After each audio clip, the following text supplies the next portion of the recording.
नमस्ते, अभिवादन आपका इनोसेंट इन्वेस्टर के इस नए वीडियो में आपके लिए डिस्क्लेमर। उसके बाद बात करेंगे एक सस्ते बैंकिंग स्टॉक की, जो कि इस वक्त सबसे सस्ता अवेलेबल है, जिसको हम अभी सही समय पे कैलकुलेशन दे सकते हैं, सही एनालिसिस जिसका हम कर सकते हैं। उस बैंक की मैं बात करूंगा जो सस्ता अवेलेबल है, जिसके ढेर सारे रेशियोज भी हम समझ सकते हैं, सारी बातें हम आपको समझा सकते हैं, जो मुझे पसंद भी है और सस्ता अवेलेबल है, मैं उसकी बात कर रहा हूँ। इससे भी सस्ते बैंकिंग स्टॉक्स हैं, लेकिन वो मुझे एक लेवल के भी, मतलब कहा जाता है ना कि 10 में से मैं उनको 2 नंबर भी नहीं देना चाहता, इसलिए मैं उसको सस्ता नहीं कहूँगा, इसलिए उनको मैं इग्नोर किया हूँ। तो बैंक की बात करेंगे, नाम आपको बताएंगे। सबसे पहले जान लेते हैं इस बैंक का जो प्राइस चल रहा है, लगभग 58-59 रुपये अभी चल रहा है। साल का लो जो है वो 75 रुपये है, साल का जो हाई है वो 75 रुपये है, साल का लो 34 रुपये है। बैंक का प्राइस इस वक्त 60 रुपये के आसपास है। और सबसे बड़ी, सबसे इंपॉर्टेंट, सबसे ज़रूरी चीज़, बैंक की जो पीई है, प्राइस टू अर्निंग, वो है सिर्फ और सिर्फ 4 रुपये से भी कम। ये आप सोच सकते हैं इस चीज़ को। ऐसे भी बैंक हैं जो 50 के ऊपर की पी पे चल रहे हैं, अच्छे क्वालिटी के, और इसको भी मैं एक ठीक ठाक क्वालिटी का बैंक मानता हूँ। बहुत अच्छी क्वालिटी नहीं कह सकते, अच्छी क्वालिटी नहीं कह सकते, लेकिन ठीक ठाक क्वालिटी है, एवरेज क्वालिटी का बैंक हम कह सकते हैं। और इस बैंक की जो पीई है वो 4 रुपये से भी कम है। और जो चीज़ आपको हैरान कर सकती है वो ये कि इस बैंक की जो बुक वैल्यू है वो 200 रुपये के आसपास है। डिविडेंड यील्ड नहीं देते हैं, क्योंकि बैंक को थोड़ा सा अपने पास पैसा रखना पड़ता है कैपिटल एडिकेसी रेशियो को बरकरार रखने के लिए। आगे अगली चीज देखिए, रिटर्न ऑन कैपिटल एम्प्लॉयड 6.23। देखो अच्छे बैंकों से कम है, लेकिन एक चीज आपको समझनी होगी बात की, क्या ये इतना बड़ा रोल प्ले कर सकता है कि स्टॉक का जो पीई है वो 4 रुपये पे आ जाए? ध्यान दीजिएगा इस चीज़ को। रिटर्न ऑन इक्विटी भी देख लीजिए, अच्छे बैंकों से आप इसको कंपेयर कर लीजिएगा। HDFC bank, Kotak bank, ICICI, axis, उनसे कंपेयर कीजिएगा। और आगे बढ़ने से पहले एक चीज़ आपको बताना चाहूँगा, ये बैंक प्राइवेट सेक्टर है, ठीक है, प्राइवेट सेक्टर, और शायद 11वें-12वें नंबर का बैंक है इंडिया में। कर्नाटका बेस्ड है, मंगलुरु बेस्ड, आप इस पर थोड़ा सा रिसर्च कीजिएगा। फेस वैल्यू 10 रुपये की है। जो हमारे लिए सबसे ज़रूरी चीज़ है वो है बुक वैल्यू, और दूसरा चीज़ स्टॉक का पी। अब पी के हिसाब से ही हम सस्ता कह रहे हैं, और पी पे हमारी एक वीडियो है, उसको आपको जरूर देखनी चाहिए। मोस्ट इंपॉर्टेंट वीडियो है जो आपको देखनी ही चाहिए, तभी आप मार्केट की समझ रख पाओगे। अब हम बैंक का नाम आपको बता देते हैं, कर्नाटका बैंक इसका नाम है, कर्नाटका बैंक, ठीक है, कर्नाटका बैंक। और सिंबल क्या है इसका? KTK। आपको अगर सर्च करना हो KTK बैंक, आप जब सर्च करेंगे तो आपको मिल जाएगा कर्नाटका बैंक। मैंने आपको डिटेल्स बता दी। अब मैं थोड़ा सा आपको कुछ बातें समझाना चाहूँगा, जिससे कि आप रियलिटी समझ लो। अभी इसके चार्ट पर चलते हैं, चार्ट आपको दिखा देते हैं, फिर आप अच्छी चीज़ें समझ पाएंगे।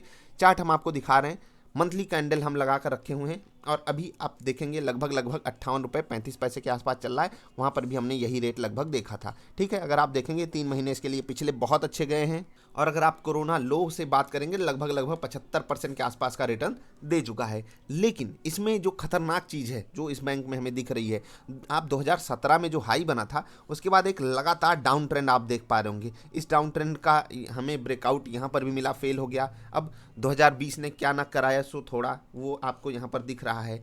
अब ये बैंक अपनी परफॉर्मेंस क्यों नहीं दे पा रहा है? जबकि अगर रेशियोज की बात करें, या फिर मैं एक और चीज़ आपसे कहना चाहूँगा, आप जाकर इनका एनपीए चेक कीजिएगा, पिछले 3 साल में वो कम हो रहा है कि नहीं, आप ये भी जाकर चेक कीजिएगा।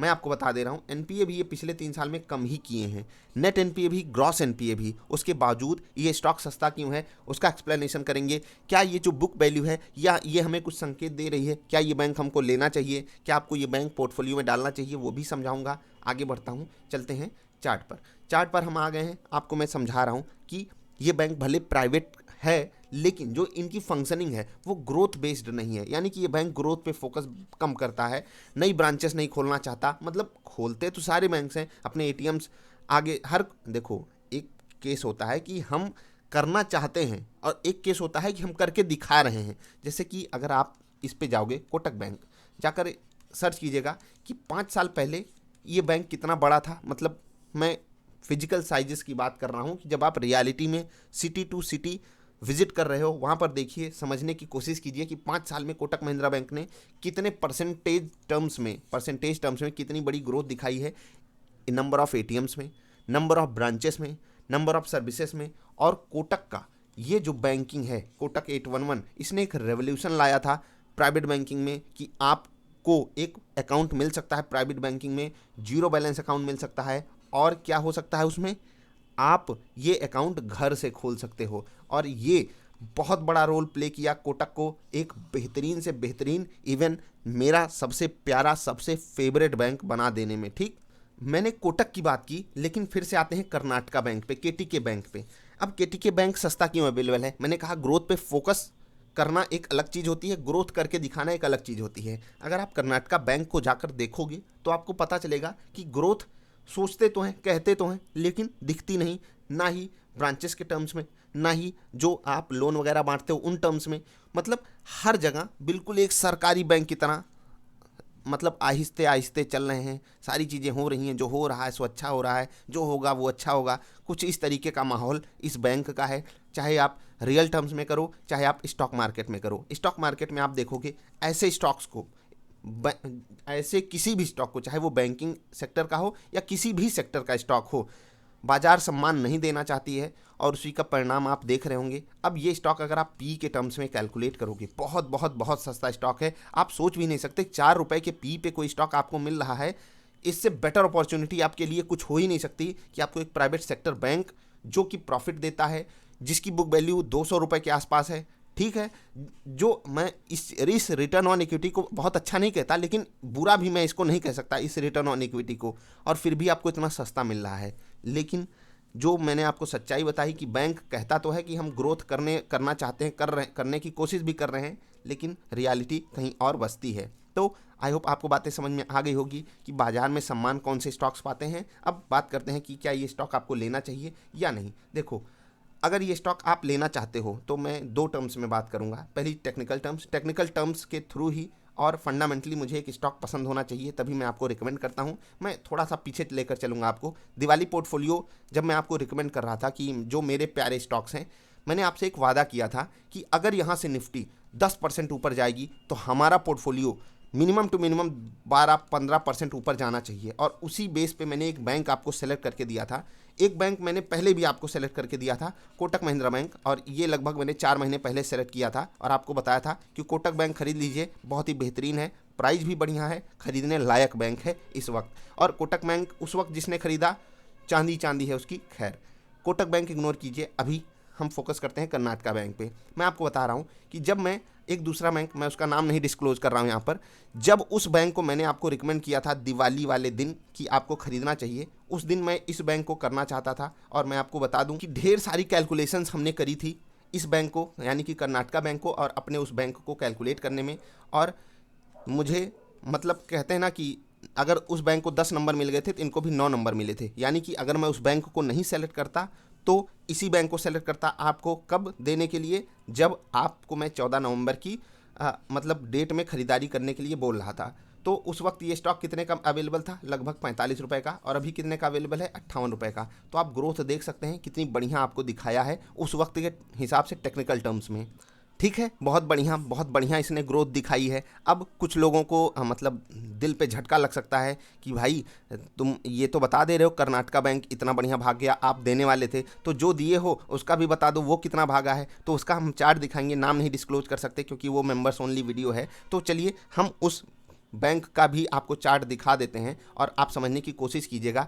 ये बैंक हमने आपको यहाँ कहीं खरीदने के लिए बोला था, जो जिस दूसरे बैंक की मैं बात कर रहा हूँ। और मैंने आपको इस डेट में, आप जाकर देखेंगे, मैंने वीडियो बनाकर भी डाला था, इस डेट में आपको बेचने को भी बोला था। यहाँ हमने खरीदा, यहाँ हमने बेचा, लगभग 30+, अगर प्रिसाइज होना चाहूँ 32% के आसपास हमने प्रॉफिट इस बैंक में लिया था। उसके बाद फिर से आपको अपॉर्चुनिटी मिली थी नीचे खरीदने की, और मैंने जो लोग डबल आई पोर्टफोलियो काफ़ी पहले से ज्वाइन किए हैं उनको ये सलाह भी दी थी। लेकिन आपको मैं क्या कह रहा हूँ उसको समझने की कोशिश कीजिएगा। मैं आपसे फ्री एजुकेशन का वादा करता हूँ और मैं वो आपको देना चाहता हूँ, लेकिन ये किसको मिलेगा? जो सीरियस है, जो सारी वीडियोज़ को सीरियसली देखता है और फॉलो करता है। अब कर्नाटका बैंक मैंने आपको बता दिया, सस्ता बैंक है, रिसर्च कीजिए। और जो जितने भी लोग इन डेप्थ एनालिसिस हमारे पास ईमेल करके भेजते हैं, हम उनसे पर्सनली कनेक्ट होते हैं व्हाट्सएप पे, उनसे बात करते हैं, उनसे उनकी बातें समझने की कोशिश करते हैं और उनको सही इन्वेस्टमेंट एडवाइस भी देने की कोशिश करते हैं। जैसे कि मैंने कहा कि मैं ये बैंक आपको देने वाला था, लेकिन वो वाला बैंक मैंने आपको दिया, उसकी वीडियो अवेलेबल है, आप जाकर उसको देख सकते हो। ये बैंक हमने आपको नहीं दिया, ये भी लगभग 30% के आसपास यहाँ से भागा है, वो भी लगभग 35% के आसपास यहाँ से भागा हुआ स्टॉक है। उस दिन के हिसाब से बता रहा हूँ, मैं ये बैंक आपको देने वाला था। अब मैं अपना फाइनल रिमार्क इस बैंक पे देना चाहता हूँ। ये बैंक मुझे नॉर्मल सेंस में, मतलब एवरेज टर्म्स में, अगर सस्ता बैंक मुझे चूज करना हो, सेफ स्टॉक चूज करना हो, मैं इस बैंक को चूज कर लूँगा। लेकिन अगर मुझे ग्रोथ चाहिए, लॉन्ग टर्म इन्वेस्टमेंट किसी बैंक में करना है, तो कर्नाटका बैंक में नहीं चूज करूँगा। अगर मुझे कोई स्विंग ट्रेडिंग अपॉर्चुनिटी दिखती है, कोई बाजार महंगी हो जाती है, जैसे आप देखिए जब बाजार महंगी हो गई तो आप उन स्टॉक्स पे नज़र डालते हो जो सस्ते हैं और क्वालिटी भी ठीक ठाक है, क्योंकि जब बाजार महंगी हो जाती है लोग सस्ते स्टॉक्स की तरफ भागते हैं, समझ रहे हैं ना। तो सस्ते स्टॉक्स की तरफ भाग रहे थे, इसीलिए मैंने ढूंढा था। और वो वाला बैंक भी बहुत महंगा नहीं है, इनसे लगभग डबल महंगा है। लेकिन वो बैंक जो है, मैं पी टर्म्स में भी बात कर रहा हूँ, प्राइस टर्म्स में भी बात कर रहा हूँ। आपको काफ़ी हिंट मिल गए होंगे, अब आप लोग सर्च करके ढूंढ सकते हैं बैंक कौन सा है। मैंने सवाल भी आपसे पूछा था, ठीक। अभी आगे बढ़ते हैं, रियलिटी पे फोकस करने वाली बात अब आ गई कि हमको करना क्या चाहिए। देखो भाई, आपको अगर स्विंग ट्रेड लेना हो, इस स्टॉक में आप ले सकते हो जब भी आपको अपॉर्चुनिटी मिले। स्विंग ट्रेडिंग पे हमारी वीडियो है, तो मैंने आपको बता दिया एक बैंकिंग स्टॉक कितना सस्ता हो सकता है अच्छी क्वालिटी होने के बावजूद। आप अपनी रिसर्च हमारे साथ शेयर कीजिएगा, आपको कैसी लगी ये वीडियो बताइएगा। लॉन्ग टर्म के लिए मैं नहीं डालूंगा पोर्टफोलियो में, स्विंग ट्रेडिंग के लिए अगर हमको अपॉर्चुनिटी मिलती है, यानी कि ये स्टॉक अगर मुझे फिर से 46-47 जो ये लेवल है यहाँ पर मिलता है, बढ़िया सपोर्ट अवेलेबल है, तो मैं एक बार के लिए बाइंग कंसीडर कर सकता हूँ। जुड़े रहिएगा चैनल के साथ, जब भी कुछ होगा हम आपको एक्सप्लेन करने की कोशिश जरूर करेंगे। अभी के लिए इतना ही, मिलेंगे फिर से। अगर वीडियो पसंद आई तो लाइक कर देना, अगर चैनल पसंद आया तो सब्सक्राइब कर लेना।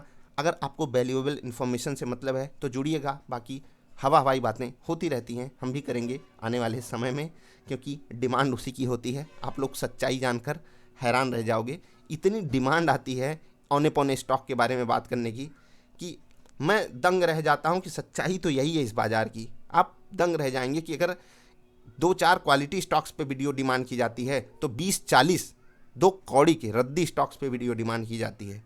सोच रहे हैं ना देश कहाँ जा रहा है। यही सच्चाई है, क्या कर सकते हैं। मिलेंगे फिर से, वीडियो लाइक करते हुए आप प्रेम से जाइएगा। Bye bye.